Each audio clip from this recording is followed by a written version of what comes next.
আসসালামু আলাইকুম। কারিগরি এক্সপার্ট স্মার্ট লার্নিং সেন্টারে তোমাদের সবাইকে স্বাগতম। আশা করতেছি সবাই অনেক অনেক ভালো আছো। তো ভাইয়া, আজকের এই ক্লাস থেকে আমরা হাইড্রোলিক্সের 8 নম্বর অধ্যায় নিয়ে আলোচনা করব। তো 8 নম্বর অধ্যায়টা আমাদের জন্য খুবই গুরুত্বপূর্ণ এবং ছোট একটা অধ্যায়, আমরা খুব দ্রুতই অধ্যায়টা শেষ করতে পারব। তো দেখো, এই অধ্যায়টার নাম হচ্ছে প্রবাহমান তরলের হেড লস। বলেছে হেড লস, ঠিক আছে। এই অধ্যায়টাতে আমরা দেখব যে পানি যে প্রবাহিত হচ্ছে, প্রবাহিত হওয়ার ফলে কি কি কারণে পানির হেড লস হয়, ঠিক আছে। হেড লস জিনিসটা কি সেটা আশা করি তোমরা জানো। পানির মোট হেড কি না?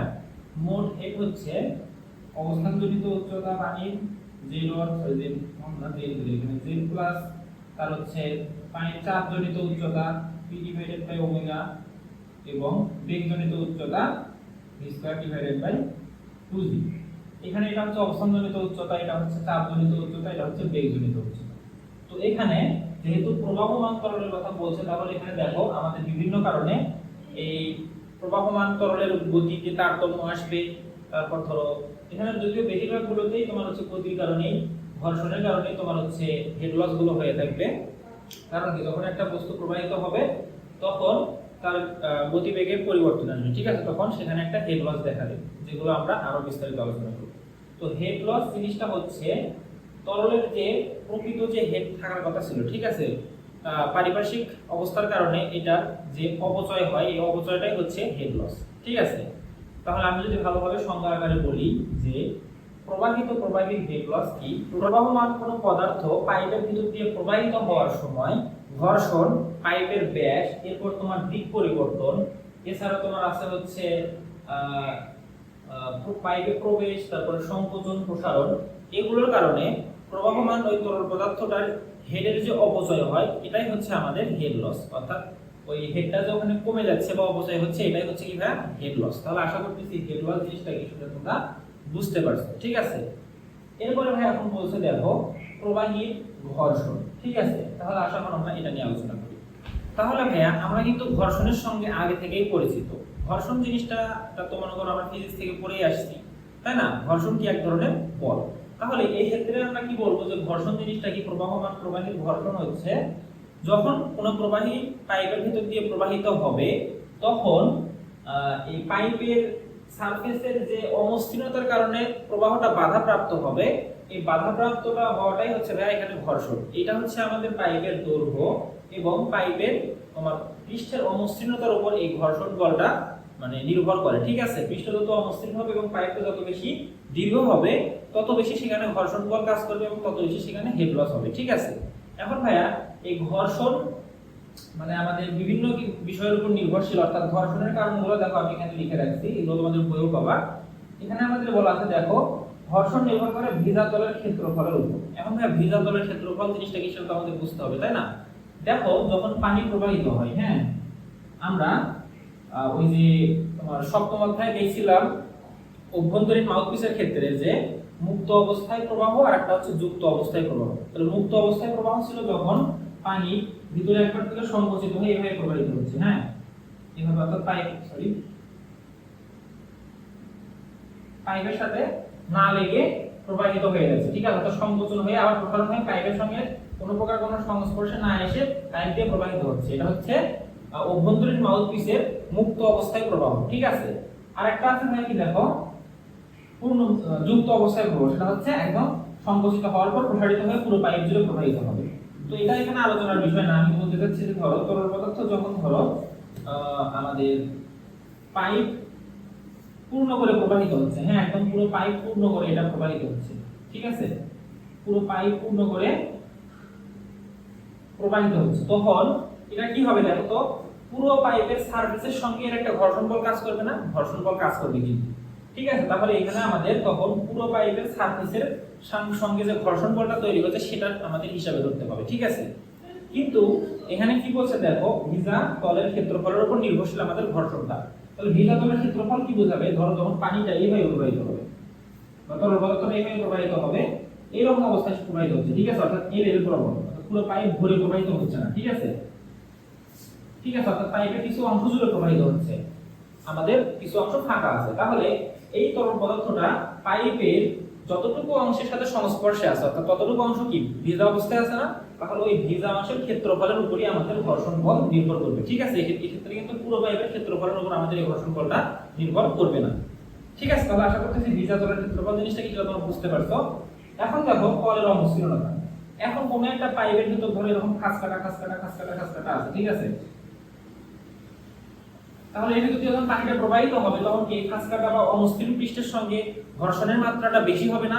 ঘর্ষণের মাত্রাটা কিন্তু বেশি হবে। তার মানে পাইপের পৃষ্ঠ যত বেশি অমসৃণ হবে ঘর্ষণের মাত্রাটা তত বেশি বৃদ্ধি পাবে। তাহলে আমাদের সেই জন্য তলের অমসৃণতার উপর আমাদের ঘর্ষণটা নির্ভর করে। ঠিক আছে, এরপর দেখো আমাদের আছে তরলের ঘনত্ব। এখন আমাদের এই পাইপের ভিতর দিয়ে যে তরল পদার্থটা প্রবাহিত হবে সেই তরল পদার্থের ঘনত্ব যদি অনেক বেশি হয়, ঠিক আছে, তাহলে অনেক বেশি মানে ধরো যে দেখবে যে পানির তুলনায় মধু কিন্তু অনেক বেশি ঘন, আবার পানির তুলনায় তেল কিন্তু অনেক পাতলা। ঠিক আছে, তো যখন তুমি দেখবে যে মধুকে কিন্তু একটা পাইপের ভিতর দিয়ে প্রবাহিত করতে যে পরিমাণ বলের প্রয়োজন হবে বা পাইপের সঙ্গে মধুর যে পরিমাণ ঘর্ষণ সৃষ্টি হবে, আমাদের পানি প্রবাহ করতে কিন্তু ওই পরিমাণ ঘর্ষণ সৃষ্টি হবে না, কারণ মধুর মধ্যে কি মধুর হচ্ছে সান্দ্রতা বেশি অর্থাৎ আঠালো ভাবটা বেশি। এর ফলে ঘন জাতীয় তরল পদার্থ প্রবাহিত হতে মানে প্রবাহিত হওয়ার সময় বেশি পরিমাণে ঘর্ষণ বল কাজ করে। ঠিক আছে, সেজন্য এখানে বলছে তরলের ঘনত্ব অর্থাৎ বেশি ঘনত্বের তরল পদার্থ প্রবাহিত যদি হয় পাইপের ভিতর দিয়ে তাহলে সেখানে বেশি পরিমাণে ঘর্ষণ বল তৈরি হবে। ঠিক আছে, এরপরে তার কি আছে প্রবাহের গতি। এই জিনিসটা একটু ভালোভাবে বুঝে দেখো। যখন একটা দেখবা যাচ্ছে, আমি একটু ধরো যে একটা গাড়ি দিয়ে উদাহরণ দিই, ধরো যখন একটা গাড়ি দেখবা যে তুমি হচ্ছে স্থির অবস্থায় আছে, তারপরে তুমি যখন গাড়িটাকে ধাক্কা দিবা, ঠিক আছে, প্রাথমিক অবস্থায় তুমি যখন ধাক্কা দিবা তখন কি হবে দেখো, তোমার কিন্তু গাড়িটা গতিশীল করতে একটু তুলনামূলক বেশি পরিমাণে শক্তি প্রয়োগ করতে হবে। এরপর যখন গাড়িটা একবার গতিশীল হয়ে যাবে, ঠিক আছে, তখন কিন্তু আমাদের প্রাথমিক অবস্থার মতো আর কিন্তু বল প্রয়োগ করতে হবে না, তখন অল্প বল প্রয়োগ করলে গাড়িটা সামনের দিকে যেতে থাকবে। তাহলে এখানে হচ্ছে বিষয় হচ্ছে মানে আমাদের এখানে যেটা বলছে যে প্রবাহের গতির উপর আমাদের ঘর্ষণ নির্ভর করবে। তাহলে গতি যত কম হবে আমাদের এখানে আমাদের তরলের মানে আমাদের যে প্রবাহীটা আছে প্রবাহীর উপর ঘর্ষণ বলটা তত বেশি কাজ করবে। অর্থাৎ গতি যত তোমার কম হবে পানির মধ্যে দিয়ে ফ্লো হওয়ার তোমার তরল পদার্থটার উপরে ঘর্ষণ বলটা তখন বেশি কাজ করবে। ঠিক আছে, আর যখন গতিটা বেশি হবে তখন আমাদের এই ঘর্ষণ বলের মানটা কিন্তু কমে যাবে, যেটা আমি গাড়ি দিয়ে উদাহরণ দিলাম। ঠিক আছে, দেখবে যে গাড়িটা প্রাথমিক অবস্থায় গতিশীল করতে আমাদের বেশি পরিমাণে বল দিতে হয়। তোমাদের সাইকেলের কথা চিন্তা করো, স্থির অবস্থায় থেকে সাইকেলটাকে গতিশীল করতে যে পরিমাণ প্রথমে আমাদের প্যাডেলে জোর দিতে হয়, গতিশীল হওয়ার পর কিন্তু সেই পরিমাণে জোর দিতে হয় না, কারণ তখন আমাদের ঘর্ষণের মানটা কমে যায়। ঠিক আছে, তাহলে গতিশীল অবস্থায় ঘর্ষণ কমে যাবে আর গতি কম থাকলে ঘর্ষণ বৃদ্ধি পাবে প্রবাহের ক্ষেত্রে। এরপরে দেখো ভাই ঘর্ষণ সহগ আর অমসৃণতা জিনিসটা একই। অর্থাৎ কোনো একটা ধরো যে হচ্ছে পাইপের এবং তরলের মধ্যে ঘর্ষণ সহগের মানটা যখন বেশি হবে, যখন পাইপের পৃষ্ঠটাও বেশি অমসৃণ হবে তখন ঘর্ষণ সহগের মানটাও বৃদ্ধি হবে।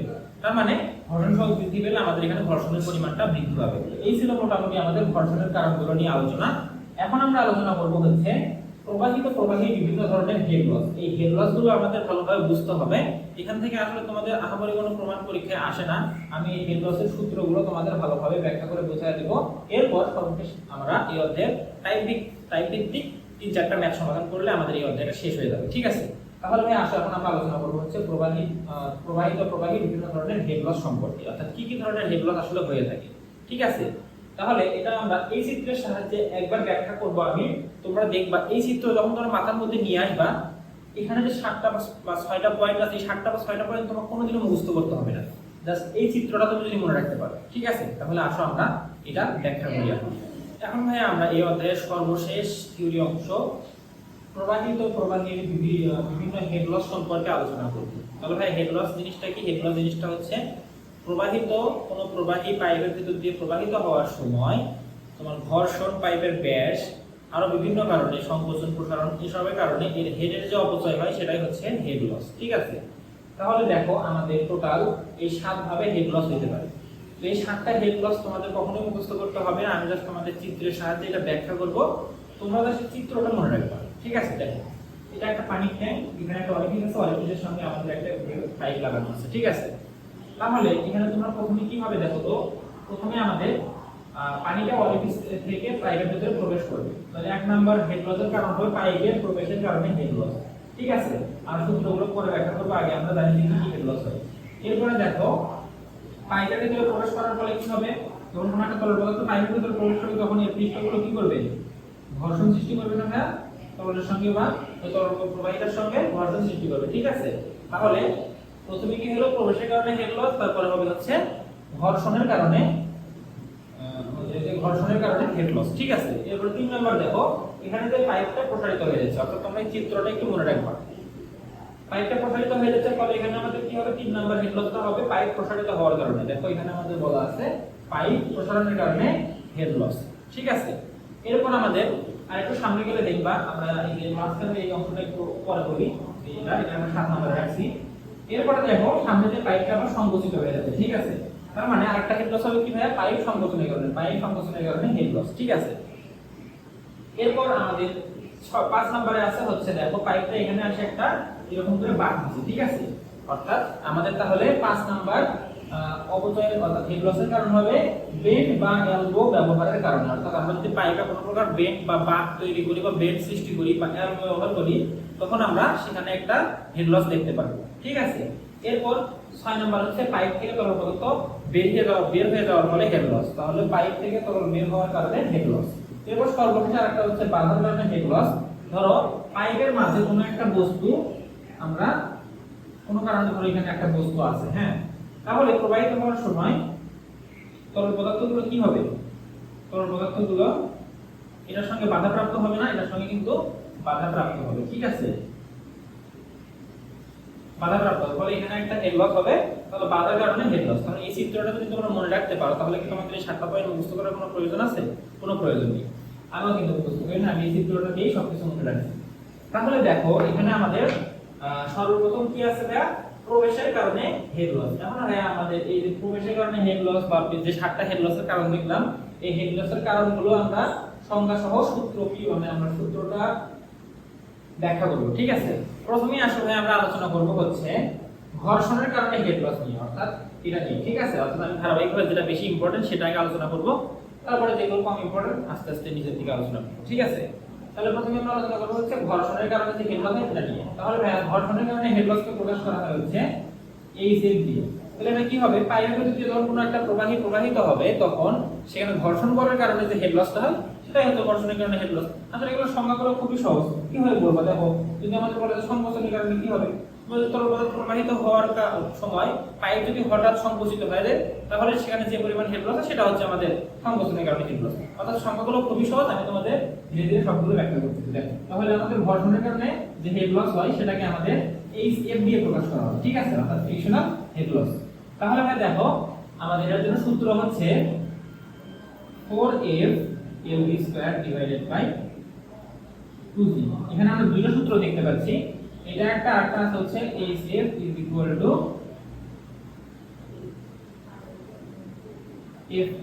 f prime lv square divided by 3d to the power 5। ঠিক আছে, আমরা এখানে দুইটা সূত্র দেখতে পাচ্ছি, এটা একটা এটা একটা। তো উপরের সূত্রটা আমরা সব জায়গাতে ব্যবহার করতে পারবো, কিন্তু 2 নাম্বার সূত্রটা শুধু আমরা mks এককে যখন ম্যাথ করব তখন শুধু এটা ব্যবহার করতে পারবো। ঠিক আছে, অর্থাৎ যদি নির্গমনের পরিমাণ দেওয়া থাকে তাহলে আমরা এই সূত্রের সাহায্যে সমাধান করতে পারবো, বাট এখানে আমাদের সবগুলো একক এই সূত্রে mks এককে বসাতে হবে। তোমরা যদি fps বা cgs পদ্ধতিতে এককগুলো এখানে বসাও তাহলে কিন্তু ভুল হবে। তাহলে তোমরা এটা লিখে রাখো, এই সূত্রটা শুধু mks এককের জন্য। কিসের জন্য ভাইয়া? mks। ঠিক আছে, তাহলে আশা করতেছি বুঝতে পারছো। এখন দেখো এখানে আমাদের সূত্রের মধ্যে যে জিনিসগুলো আছে সেগুলো সম্পর্কে আমরা আলোচনা করি। এখানে f হচ্ছে কি ভাইয়া, f হচ্ছে ঘর্ষণ সহগ। তুমি আমার নোটটা আমাদের গ্রুপ থেকে ডাউনলোড করে নাও, ডাউনলোড করে নেওয়ার পর আমার সঙ্গে এগুলো জাস্ট মিলাই ক্লাসটা করো, তাহলে তোমার জন্য সুবিধা হবে। ঠিক আছে, সবকিছু তো বোর্ডে লিখতে গেলে ক্লাসগুলো বড় হয়ে যায়, হ্যাঁ, তো তোমাদের একটু অসুবিধা হয়ে যায়। তো অবশ্যই তোমার নোটটা আমার হোয়াটসঅ্যাপ গ্রুপে সংগ্রহ করবা। আর হোয়াটসঅ্যাপ গ্রুপে যেহেতু জয়েন হওয়ার পরই তোমাদের আগের মেসেজগুলো দেখায় না, তোমরা ওয়েট করবা, বা আমি পরবর্তীতে ধরো প্রতিদিনই এগুলো রি-আপলোড করবো হোয়াটসঅ্যাপ গ্রুপে, বা আমি পরবর্তীতে একটা অন্য কোনো একটা বিকল্প পদ্ধতি বার করে সেটা তোমাদের হোয়াটসঅ্যাপ গ্রুপেই জানাই দেবো। ঠিক আছে, তো অবশ্যই তোমরা হোয়াটসঅ্যাপ গ্রুপে আপাতত যুক্ত হও, পরবর্তীতে আমি নোট শেয়ারের জন্য আলাদা কিছু একটা ব্যবস্থা গ্রহণ করবো। আর হোয়াটসঅ্যাপে আমাদের ক্লাস কখন আপলোড হবে এবং তোমাদের কোন ক্লাসগুলো আগে দিলে তোমাদের সুবিধা হবে এগুলোর বিষয়ে আমি মতামত নিয়ে থাকি। তো অবশ্যই সেখানে তোমাদের মতামতটা আমার জন্য গুরুত্বপূর্ণ ভ্যালু হিসেবে কাজ করবে। ঠিক আছে, তাহলে দেখো আমাদের এখানে f হচ্ছে ঘর্ষণ সহগ। ঠিক আছে, এরপর এল হচ্ছে পাইপটা যতটুকু দীর্ঘ, অর্থাৎ যতটুকু দীর্ঘ পাইপের ভিতর দিয়ে তরলটা প্রবাহিত হচ্ছে, ঠিক আছে, সেটা হচ্ছে এল। এরপর ভি হচ্ছে এর ভিতর দিয়ে যে বেগে অর্থাৎ আমাদের তরলটা প্রবাহিত হচ্ছে সেটা হচ্ছে আমাদের ভি। তাহলে ভি এর উপর আছে হচ্ছে স্কয়ার, আর নিচে আছে হচ্ছে 2gd। জি হচ্ছে আমাদের অভিকর্ষ ত্বরণ, আর জি হচ্ছে আমাদের এই পাইপের আমাদের ব্যাস, ঠিক আছে। তাহলে আশা করতেছি উপরের সূত্রটা তোমরা বুঝতে পারছো। এই সূত্র দিয়ে আমরা সব এককই মান মানে মান দেওয়া থাকলে হিসাব করতে পারবো। কারণ যখন আমাদের নির্গমন দেওয়া থাকবে, আমাদের ধরো এখান থেকে কি দেওয়া থাকলো না, ঘর্ষণ সহগ দেওয়া থাকলো না, ঠিক আছে, তখন আমরা কি করব, তখন তো আমাদের এই সূত্রের সাহায্যে বের করতে হবে, কারণ আমরা তো ঘর্ষণ সহগ জানি না, বা ধরো এখানে আমাদের বেগই দেওয়া থাকলো না, ঠিক আছে, তখন আমাদের কি করতে হবে, কি এর সাহায্যে বের করতে হবে, ঠিক আছে। তাহলে আসলে এখানে দেখো এই সূত্রটা যখন আমরা ব্যবহার করব, তখন আমরা কি করব, সবগুলো আমাদের এখানে মান এল এর মান বলো, ডি এর মান বলো, সবগুলো আমরা এমপিএস এ বসাবো, অর্থাৎ মিটার কেজি সেকেন্ডের যে আমাদের পদ্ধতিটা আছে এমপিএস, সেই পদ্ধতিতে আমরা এককগুলো এখানে কনভার্ট করে নেব। তাহলে ভাই দেখো এখানে আমরা দুইটা সূত্র, দুইটা জিনিস দেখতে পাচ্ছি এখানে। একটা হচ্ছে আমাদের এফ, আর একটা হচ্ছে এফ প্রাইম। এখানে এফ তো আমি বললাম যে এটা হচ্ছে কোএফিশিয়েন্ট অফ ফ্রিকশন বা ঘর্ষণ সহগ, আর এখানে এফ প্রাইমটা হচ্ছে ফ্রিকশন ফ্যাক্টর, ঠিক আছে। অর্থাৎ এই দুইটার মধ্যে পার্থক্য আছে, দুইটা সেম জিনিস না। ঘর্ষণ সহগ হচ্ছে দুইটা বস্তুর মধ্যে কি পরিমাণে ঘর্ষণ বল কাজ করবে সেটা যে সংখ্যা দ্বারা প্রকাশ করা হয় সেটাকে আমরা বলি হচ্ছে ঘর্ষণ সহগ, ঠিক আছে। আর ফ্রিকশন ফ্যাক্টর হচ্ছে ধরো কোনো একটা প্রবাহী প্রবাহিত হওয়ার সময় এই ঘর্ষণের কারণে কি পরিমাণ শক্তির অপচয় হচ্ছে সেটা হচ্ছে আমাদের ফ্রিকশন ফ্যাক্টর। একটা হচ্ছে আমাদের দুইটা বস্তুর মধ্যে কি পরিমাণে ঘর্ষণ বল কাজ করবে সেটা প্রকাশ করে, আর ফ্রিকশন ফ্যাক্টর হচ্ছে এই ঘর্ষণের কারণে প্রবাহীর কি পরিমাণে শক্তি অপচয় হচ্ছে সেটা হচ্ছে ফ্রিকশন ফ্যাক্টর। এদের মধ্যে একটা সম্পর্ক আছে, F F prime is equal two 4F। তাহলে দেখো আমরা এই যে 4F এর পরিবর্তে F প্রাইম ব্যবহার করতে পারবো, ঠিক আছে। এখন আসো ভাই, তাহলে আমরা আর কি কি এখানে বাকি থাকলো, এখানে আমাদের Q হচ্ছে কি নির্গমনের পরিমাণ, অর্থাৎ পাইপ দিয়ে আমাদের একক সময়ে কি পরিমাণে নির্গমন হচ্ছে সেটা হচ্ছে আমাদের Q, আর D হচ্ছে আমাদের এই পাইপের ব্যাস। তাহলে আশা করতেছি ঘর্ষণের সাহায্যে হেড লসের যে হিসাব আছে, এখানে যে দুইটা সূত্র ব্যবহার করা আছে তোমাদের বইয়ে, তোমরা দুইটা সম্পর্কে এখন একদম ফুল ক্লিয়ার হতে পারছো। উপরেরটা হচ্ছে সব আমাদের পদ্ধতির জন্য প্রযোজ্য, আর এটা হচ্ছে শুধু এমপিএস পদ্ধতির জন্য প্রযোজ্য, ঠিক আছে। এখানে F হচ্ছে coefficient of factor, F prime হচ্ছে factor friction factor. Coefficient of factor হচ্ছে দুইটা বস্তুর মধ্যে কি পরিমাণে ঘর্ষণ বল কাজ করবে সেটার একটা নির্দেশক, আর ফ্যাক্টর ফ্রিকশন ফ্যাক্টর হচ্ছে এই ঘর্ষণের কারণে প্রবাহীর কি পরিমাণে শক্তি অপচয় হচ্ছে সেটা বোঝানোর একটা আমাদের আসলে মানে মাধ্যম আর কি, ঠিক আছে। তাহলে আশা করতেছি এই দুইটা জিনিস সম্পর্কে তোমরা অবগত হতে পারছো। এখন আসলে আমরা আলোচনা করব হচ্ছে পরবর্তী পার্ট। এখন ভাই আমরা আলোচনা করব হচ্ছে পরবর্তী টপিক আমাদের সংকোচনের, পাইপের সংকোচনের কারণে যে হেড লসের সূত্রটা আছে যে এটা নিয়ে, ঠিক আছে। তাহলে এটা যদি আমরা সংজ্ঞা দিই, ঠিক আছে, ধরো কোনো একটা পাইপের ভিতর দিয়ে তরল পদার্থ প্রবাহিত হতে হতে হঠাৎ করে পাইপটা সংকুচিত হয়ে গেল, ঠিক আছে। সংকুচিত হওয়ার ফলে কি হবে, পানিটা যখন এখান দিয়ে ফ্লো হচ্ছিল, ঠিক আছে, ফ্লো হতে হতে এখানে একটা হঠাৎ করে সংকোচন হলো। এর ফলে এখানে কি হবে, একটা বিনা কন্ট্রাক্টর সৃষ্টি হবে না, এখানে কিন্তু একটা বিনা কন্ট্রাক্টর সৃষ্টি হবে। এখন এই পাইপ সংকোচন হওয়ার কারণে আমাদের হেড লসটা মূলত হয় না, এই হেড লসটা মূলত হয় এই সংকোচন হওয়ার ফলে পানি এখানে কি হলো, একটা বিনা কন্ট্রাক্টর সৃষ্টি হলো, ফলে যেটার ক্ষেত্রফলটা সংকুচিত হয়ে গেল, ঠিক আছে। এরপর এই ক্ষেত্রফল যে সংকুচিত হলো পুনরায় প্রসারিত হওয়ার কারণে এখানে যে শক্তির অপচয়টা হয়, ঠিক আছে, অর্থাৎ একবার সংকুচিত হয়ে গেল, সংকুচিত হওয়ার পর পুনরায় পুরো পাইপ জুড়ে প্রসারিত হওয়ার জন্য যে শক্তির অপচয়টা হয় সেই অপচয়ের কারণে আমাদের এই হেড লসটা ঘটে থাকে, ঠিক আছে। তাহলে আমাদের কিন্তু সংকোচনের কারণে যে হেড লস সেটা কিন্তু পাইপ সংকোচনের কারণে ঘটে না, আমাদের বিনা কন্ট্রাক্টরে জেড সংকোচনের পর পুনরায় প্রসারণের কারণে এই হেড লসটা ঘটে থাকে, ঠিক আছে। তাহলে দেখো এখানে আমাদের যে সূত্র আছে, সূত্রটা হচ্ছে আমাদের কি, এখানে দেখো kb square divided by 2g, অর্থাৎ এটাকে প্রকাশ করা হয় এই c দিয়ে, ঠিক আছে। অর্থাৎ c দ্বারা কি প্রকাশ করা হয়, কন্ট্রাকশন প্রকাশ করা হয়, অর্থাৎ সংকোচনকে প্রকাশ করা হয়, ঠিক আছে, সেজন্য এই c। তাহলে এখানে আমাদের সূত্র হচ্ছে kb square divided by 2g। এখানে আমাদের v স্কয়ার হচ্ছে আমাদের কি, একটা হচ্ছে সহগ, v হচ্ছে আমাদের তরল যে বেগে প্রবাহিত হচ্ছে তার বেগ, আর 2g হচ্ছে আমরা জানি অভিকর্ষ ত্বরণ, ঠিক আছে। তাহলে এখানে আমাদের এই সহগের একটা আমাদের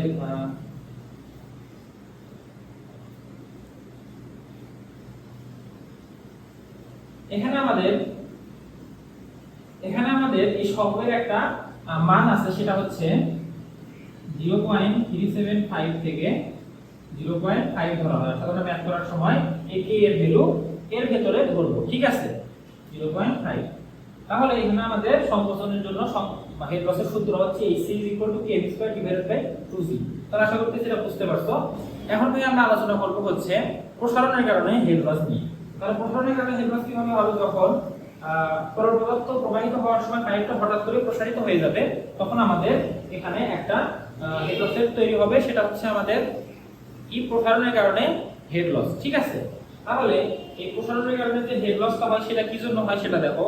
পাইপ কিন্তু মানে হঠাৎ করে বড় হয়ে যাওয়ার কারণে কিন্তু এখানে হেড লসটা হয় না। এখানে কি হয়, পাইপটা যখন হঠাৎ করে বড় হয়ে যায় তখন আমাদের এখানে একটা ইডি ফ্লোর সৃষ্টি হয়। ইডি ফ্লো জিনিসটা কি সেটা কিন্তু আমি গত অধ্যায়ে আলোচনা করছিলাম। ইডি ফ্লো হচ্ছে যখন প্রসারিত হবে তখন এই সাইডগুলোতে একটা ঘূর্ণয়মান প্রবাহের সৃষ্টি হবে, অর্থাৎ এরকম একটা ঘূর্ণয়মান প্রবাহের সৃষ্টি হবে এই পাইপের মানে বৃদ্ধিপ্রাপ্ত ব্যাসের যে পাইপটা আছে এই পাইপের এই কর্নারের দিকে এরকম একটা ঘূর্ণয়মান প্রবাহের সৃষ্টি হবে, এটাকে বলা হয় ইডি ফ্লো, ঠিক আছে। এই ইডি ফ্লোর কারণে এখানে আমাদের হেড লসটা হবে। তো এটার সূত্রটা আমাদের হচ্ছে দেখো কি, এটা হচ্ছে এইচ মেবি এটাকে কি দ্বারা প্রকাশ করা হয়, এটাকে প্রকাশ করা হয় এইচ, এটাকে এইচ সি দিয়ে প্রকাশ করা হয়, ঠিক আছে। তাহলে এইচ সি আমাদের v1 v2 এর উপর স্কয়ার ডিভাইডেড বাই 2g।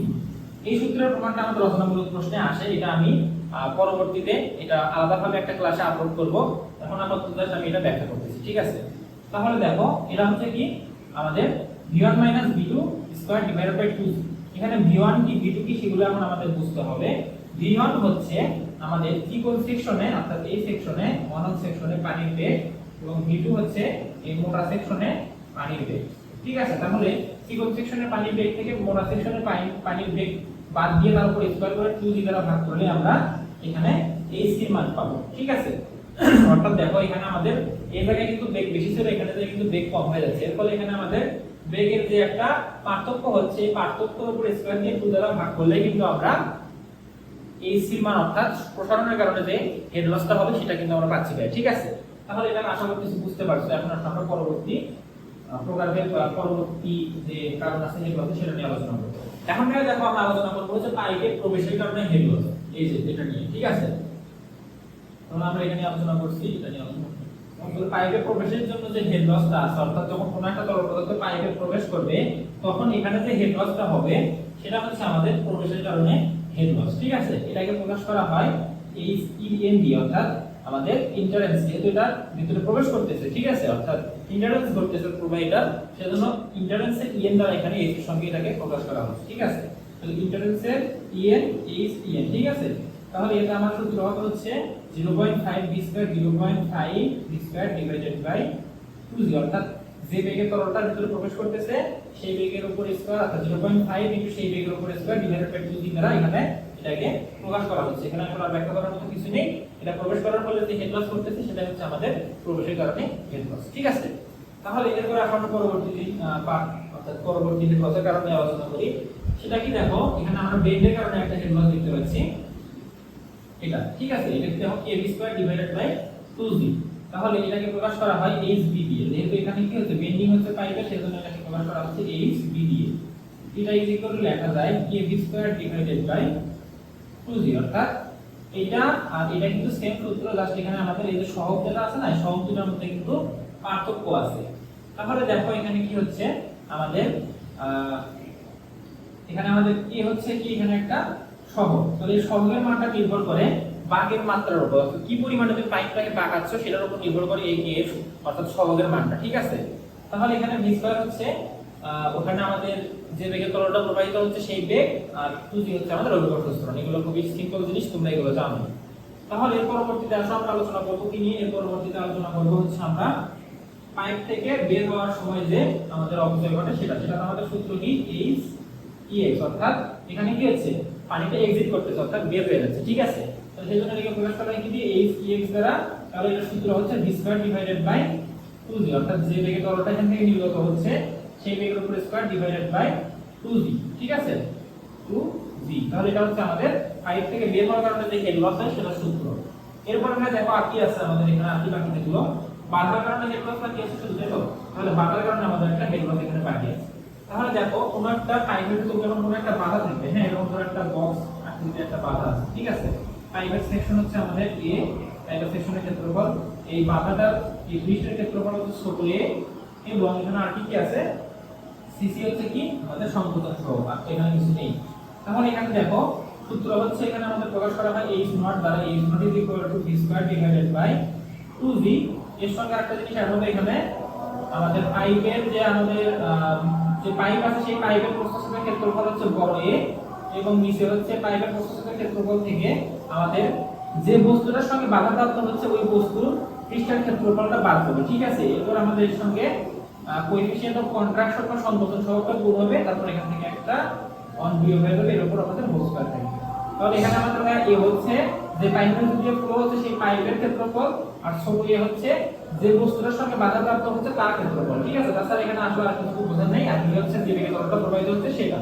তাহলে আশা করতেছি এই আমাদের যে 7টা কারণ আছে সেগুলো 7টা কারণ সম্পর্কে তোমরা বুঝতে পারছো। প্লাস হচ্ছে 7টা কারণে মানে 7টা যে কারণ আছে এদের কারণে যে হেড লস হবে তাদের পরিমাণ নির্ণয়ের যে সূত্রগুলো আছে এই সূত্রগুলো তোমরা ব্যাখ্যাটা বুঝতে পারছো। এখন আমরা পরবর্তী ক্লাসে এই অধ্যায়ের ম্যাথ শুরু করব।